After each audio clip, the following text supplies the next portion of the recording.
Saudara-saudari yang terkasih dalam Kristus, bacaan-bacaan liturgi pagi ini menampilkan dua tokoh yang melaksanakan kehendak Allah. Yang pertama adalah Yesus sendiri yang digambarkan dalam surat kepada orang-orang Ibrani sebagai orang yang diutus Tuhan untuk melaksanakan firman-Nya dan dia bersedia. Dan orang kedua adalah Bunda Maria yang pada hari ini kita peringati jawabannya yang luar biasa kepada malaikat Gabriel. Aku ini hamba Tuhan, terjadilah padaku menurut perkataanmu.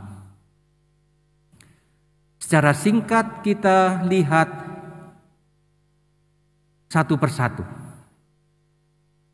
Dalam bacaan pertama tadi digambarkan bagaimana Nabi Yesaya mewartakan kedatangan seorang anak yang dilahirkan dari seorang wanita muda atau gadis.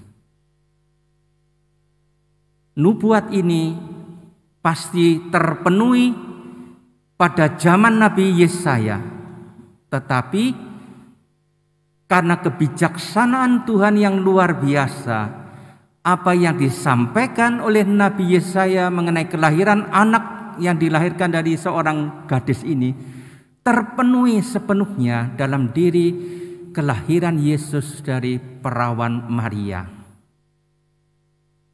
Yesus ini yang diramalkan adalah anak Allah. Anak Allah yang diutus ke dunia untuk menghapus dosa manusia. Tadi dalam bacaan kedua digambarkan bahwa darah binatang, darah korban penghapus dosa, korban bakaran tidak mampu menghapus dosa manusia. Yang dimaksud adalah upacara-upacara dalam perjanjian lama. Ada korban penghapus dosa. Dan yang terbesar dan terpenting adalah pada hari raya pendamaian, 1 tahun sekali bangsa Yahudi, bangsa Israel memohon ampun atas dosa-dosanya melalui seorang imam agung yang masuk ke bagian terpenting dalam bait Allah yang disebut ruang yang maha kudus. Di situ ada tabut perjanjian. Dan di situ orang Israel yakin Allah bersemayam di atas tabut itu. Di antara dua kerubim yang merentangkan sayapnya. Imam besar masuk ke sana 1 tahun sekali dengan membawa darah binatang. Dan imam besar harus memercikkan darah binatang itu di atas tutup tabut perjanjian yang diyakini sebagai takhta Allah. Dan mereka percaya ketika darah binatang menyentuh tutup tabut itu, dihapuskan dosa-dosa bangsa Israel, termasuk dosa imam besar dan keluarganya. Itulah yang dikatakan dalam surat kepada orang Ibrani, persembahan ini tidak menghapus dosa. Darah binatang tidak mungkin menghapus dosa manusia. Maka yang dimaksud tentu sesuatu yang lebih agung. Yang kedua, yaitu darah Yesus yang datang untuk melaksanakan kehendak Allah dan nantinya akan mengorbankan hidupnya di salib. Darahnya itu yang sungguh-sungguh menghapus dosa dunia.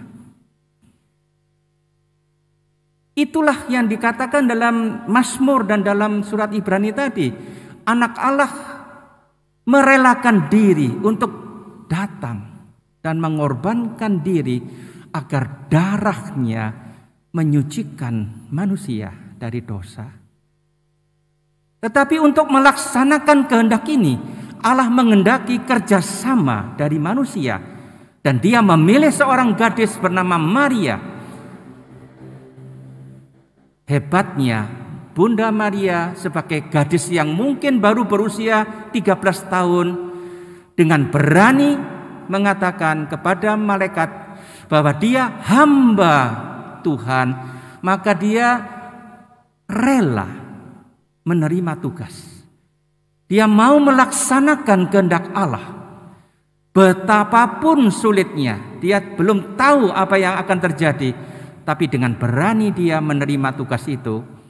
Dan inilah jawaban Maria yang terkenal itu, terjadilah padaku menurut kehendakmu. Dan Maria membuktikan diri sebagai orang yang setia sampai akhir hidupnya, melaksanakan kehendak Allah. Mari kita lanjutkan Ekaristi sambil mohon, semoga kita pun mampu meneladani Yesus dan Bunda Maria yang selalu berdoa, jadilah kehendakmu di atas bumi seperti di sorga. Tetapi nyatanya, maaf, Anda tidak selalu hidup sesuai dengan kehendak Allah. Bunda Maria menjadi teladan kita, dan mari kita mohon Dia mendoakan kita agar setia.